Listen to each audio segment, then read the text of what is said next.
So you tested hundreds of products. Did you find any products without contaminants? Sure.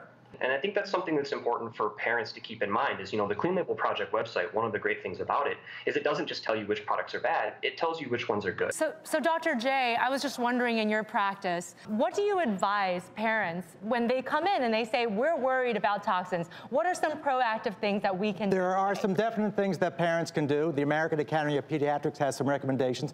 First of all, many parents start with rice cereal to feed their babies. You don't need to start with rice cereal. There's other kind of cereals, oatmeal, barley, and there's fruits and vegetables which taste a lot better than rice cereal. And you bring up rice because you bring up rice because of the concerns of arsenic in rice. Right. And I think that, and this is where I'm really happy that we're talking about this, and this is where I will say, Jackie, kudos to you and the Clean Label Project, because it does highlight that we need to be aware of some simple changes that people can make. I want to ask, where do we go from here? Because at this point, it feels like the headlines are out there. It's scary anytime you hear about toxic chemicals in your kids' food, in your food, heck, in your pet's food. We all worry about these things. And you say the data is available, but where does it go from here? What's really fascinating is that actually here in California, families have additional level of protection through the California Office of Environmental Health Hazard Assessment, which looks at the effects of different chemicals of concern and the impacts on the body. I think those same type of oversight should be provided to the rest of America's families. So I'm curious, like, if this is truly dangerous, how would this get past the FDA? The Food and Drug Administration, they're pretty stringent, especially when it comes to children and pregnant women. Okay, I can answer that. There are no regulations. They have come out with guidance, though, for these companies so that they can make improvements. Guidance means that it's not enforceable by law. However, as a parent, I just suggest calling the companies. Hey, are you, a lot of these companies are actually updating their processes so that they can be in compliance with these guidance, even though they don't have to by law. So they want to do better, and I think it's great that Clean Label Project is independently testing, because if someone's not asking the question, they're not going to make the change. So I truly applaud them for that. Again, I'm really looking as a toxicologist for the best data that's available so that I can make an accurate assessment and someone's not coming back to me and saying, hey, you're fear-mongering. Maybe we will get to a point where, Dr. J, you formally you say, okay, these are the foods I would steer clear of. Mm-hmm.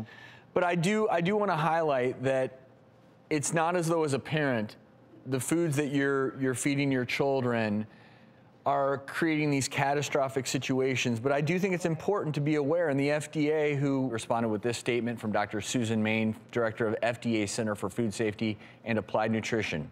We take the presence of lead and other contaminants in foods very seriously and are working to limit their presence in the food supply to the greatest extent possible, especially in foods frequently consumed by children. Mm-hmm. As the director for the FDA Center for Food Safety and Applied Nutrition, and as a mom, I want to convey that my team and I work every day to make sure that our food supply remains among the safest in the world and that parents can be confident in the foods that they choose for their child's growth and development, which is certainly important. The Infant Nutrition Council of America said the Clean Label Project has a history of using oversimplified statements to gain headlines and has unnecessarily scared parents and caregivers about the food they feed their babies and children, despite there being no scientific or public health basis to back it up.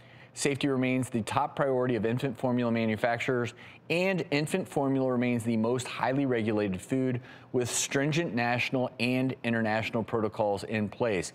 You can hear more from leading baby food manufacturers on our website, thedoctorstv.com. You'll also find additional statements from the brands themselves.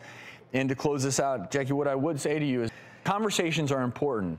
And also pulling back the veil is important. And I'm excited for the time where all this data is out there and everyone who's smarter than me, like Dr. Khan-Mayberry, can analyze it and then work with pediatricians and figure this out. So keep up what you're doing. And in the meantime, I think as parents, you just have to be aware. And if you are concerned, that's why we have pediatricians too. Talk to your pediatrician. Exactly. Are there certain foods to avoid? Talk to your own pediatrician. And at this point, be relieved. Don't panic at this point. Okay. Good advice.